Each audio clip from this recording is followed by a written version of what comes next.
So what's up mga boss? Magandang araw sa inyo lahat. So pag-usapan natin itong mga dumadaan dito sa newsfeed natin.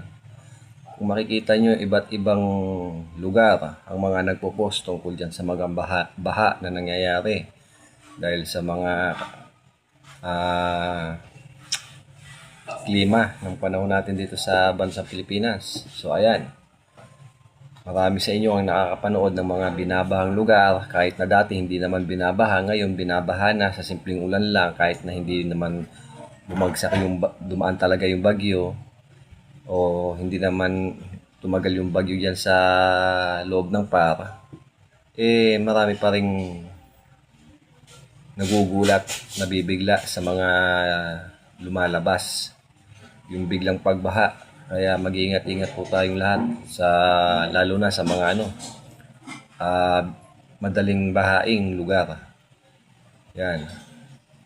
Ang gobyerno hindi nila ramdam. Hindi nila ramdam ang mga nangyayaring ganyan. Kasi paldo, 'di ba? Paldo. Saan sila nakapokus? Diyan sa impeachment trial. Yung flood control wala na, patay na naman yung issue, 'di ba? Walang investigasyon, wala na. Nakapokus na kasi sa impeachment Yun yung nila, 'di ba? Pananaw ko lang to Pananaw ko lang to. Nakapokus sila sa impeachment. Yung kawalang hiyaan nila dyan sa pagnanakaw sa kaban ng bayan, dyan sa flood control, wala na. Patay na yung issue dyan.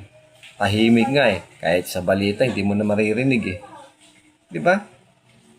Nagbago lang yung Senate President dyan sa Senado. Yung investigasyon ng Blue Ribbon Committee, wala na. Ano yun? Tingnan nyo yung mga kababayan natin sa iba't ibang panig ng Pilipinas, ng iba't ibang lugar.